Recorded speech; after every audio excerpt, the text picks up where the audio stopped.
أعوذ بالله من الشيطان الرجيم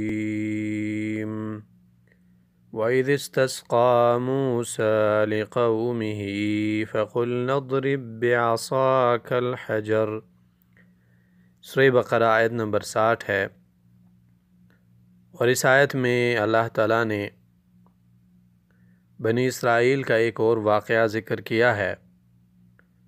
جب بنی اسرائیل میدان تیہ میں تھے، نہ کھانے کے لیے کچھ تھا اور نہ پینے کے لیے، بنی اسرائیل نے موسیٰ علیہ السلام سے مطالبہ کیا کہ پانی کا بندوبست کیا جائے۔ بنی اسرائیل کے 12 قوم تھے۔ موسیٰ علیہ السلام نے اللہ تعالیٰ سے دعا مانگی، اور اللہ عز و جل نے موسیٰ علیہ السلام سے کہا کہ اپنی لاٹھی اس پتھر پر ماریں۔ موسیٰ علیہ السلام نے لاٹھی پتھر پر ماری، جس میں سے 12 چشمے پھوٹ نکلے، اور 12 چشمے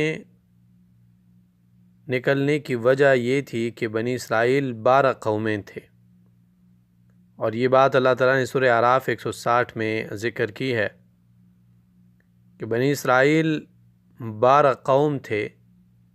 اس لیے جب موسیٰ علیہ السلام نے لاٹھی پتھر پر ماری تو پتھر میں سے 12 چشمے پھوٹ نکلے، تاکہ ان کے آپس میں اختلاف پیدا نہ ہو پانی کی وجہ سے۔ وَإِذِ اسْتَسْقَىٰ مُوسَىٰ لِقَوْمِهِ، اور جب موسیٰ نے اپنے قوم کے لیے پانی مانگا، فَقُلْنَا اضْرِب بِّعَصَاكَ الْحَجَرَ، تو ہم نے کہا اپنی لاٹھی اس پتھر پر ماریں۔ تو موسیٰ علیہ السلام نے ایسا ہی کیا۔ فَانْفَجَرَتْ مِنْهُ 12 عَيْنًا، تو اس سے 12 چشمے پھوٹ نکلے۔ قَدْ عَلِمَ كُلُّ أُنَاسٍ مَّشْرَبَهُمْ، بلا شبہ سب لوگوں نے اپنے پینے کی جگہ معلوم کر لی۔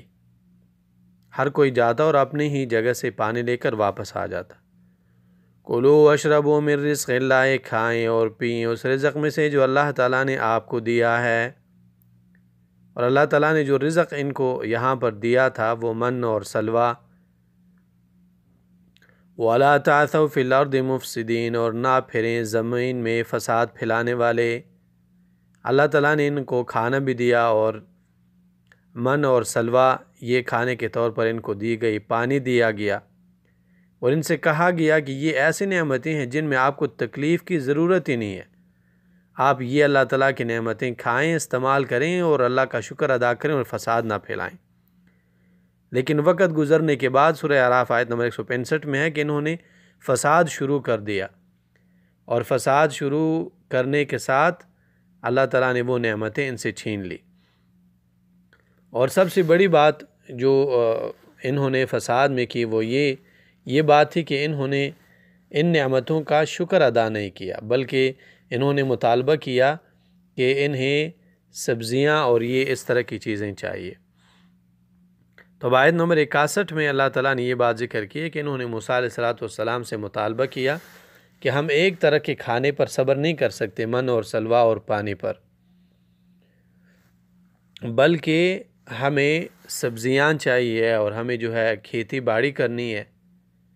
ان چیزوں کا مطالبہ انہوں نے کیا۔ وَإِذْ قُلْتُمْ، اور جب آپ نے کہا یا موسیٰ، اے موسیٰ، لن نصبر، ہرگز ہم صبر نہ کریں گے، علی طعام واحد، ایک قسم کے طعام پر۔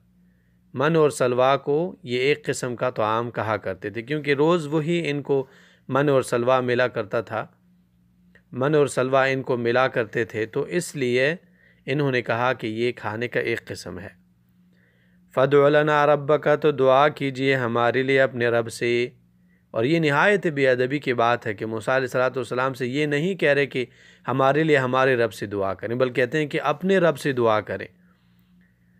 یخرج لنا مما تنبت الارض، کہ اللہ تعالیٰ نکالیں ہمارے لیے ان چیزوں سے جو زمین اگاتی ہے، یعنی کہ من اور سلوہ اب ہم نے اور نہیں کھانا، بلکہ ہمیں اب وہ چیزیں چاہیے جنہیں زمین اگاتی ہے، من بقلہا ترکاریوں میں سے، وقثائہا، اس کے دو معنی علماء نے کی ہے، ایک معنی یہ ہے کہ مراد سے کھکڑی ہے، اور دوسرا معنی یہ ہے کہ مراد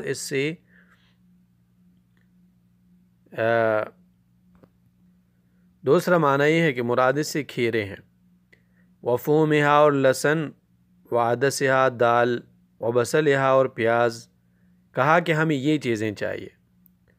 موسیٰ علیہ السلام نے انہیں سمجھایا کہ دیکھیں، جو چیز اللہ تعالیٰ آپ کو دے رہے ہیں، من اور سلوہ اور پانی، یہ بہت افضل اور بہتر چیزیں ہیں، اور ان کے بدلے میں جو چیزیں آپ مانگ رہے ہیں وہ بہت کمتر ہے، اور یہ چیزیں آپ کو بنا تکلیف کے مل رہی ہیں۔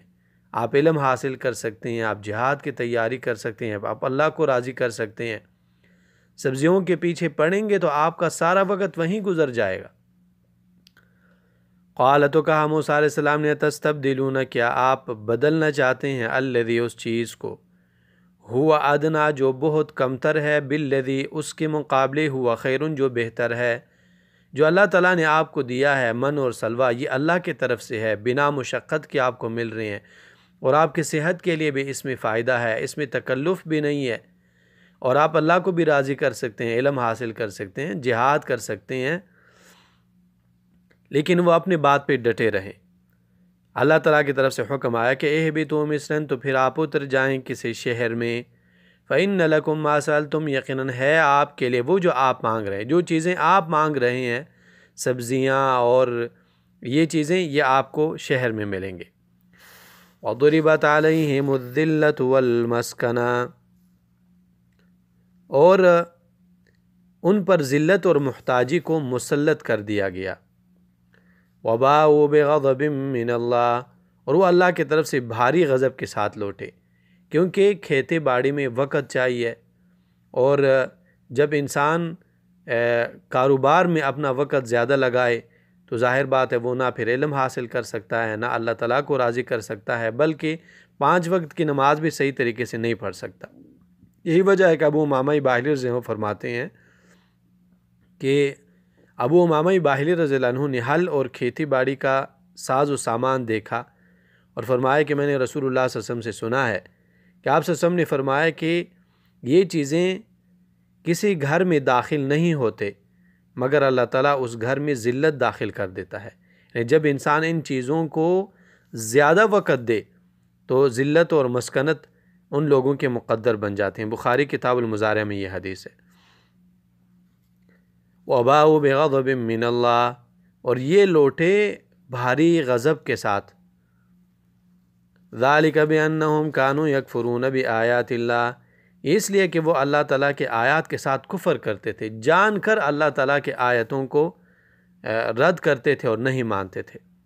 عبداللہ بن مسعود فرماتے ہیں کہ رسول اللہ صلی اللہ علیہ وسلم نے فرمایا کہ تکبر یہ ہے کہ انسان حق کو سمجھ کر نہ مانے، اور یہ یہود اور نصارہ بھی ایسا ہی کیا کرتے تھے۔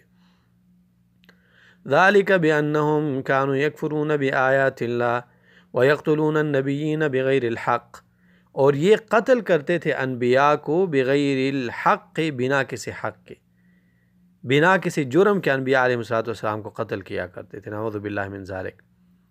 عبداللہ بن مسعود یوں فرماتے ہیں کہ رسول اللہ صلی اللہ علیہ وسلم نے فرمایا کہ قیامت کے دن سب سے سخت عذاب اس انسان کا ہوگا جسے نبی قتل کرے یا جو نبی کو قتل کرے، اور دوسرا وہ شخص جو ضلالت اور گمراہی میں امام بن جائے، اور تیسرے نمبر پہ تصویر بنانے والے۔ مسند احمد میں یہ حدیث ہے۔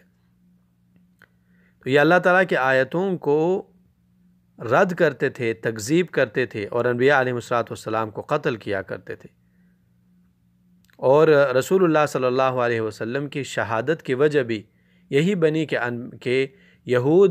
یہودیوں نے اللہ کے رسول صلی اللہ علیہ وسلم کو ایسا گوشت کھلایا تھا جس میں زہر ملا تھا، اور رسول اللہ صلی اللہ علیہ وسلم مرض الوفات میں عائشہ رضی اللہ عنہا سے کہا کرتے تھے کہ خیبر میں مجھے جو زہر کا ٹکڑا دیا گیا تھا وہ میں اب بھی محسوس کر رہا ہوں۔ بخاری میں یہ حدیث ہے، باب مرض النبی صلی اللہ علیہ وسلم۔ تو اللہ تعالیٰ نے ان لوگوں پر ذلت اور مسکنت کیوں مقرر کر دی؟ کیونکہ یہ اللہ تعالیٰ کی آیتوں پر کفر کرتے تھے اور انبیاء علیہ السلام کو بنا حق کے قتل کیا کرتے تھے۔ ذالک بما عصوا وکانوا یعتدون۔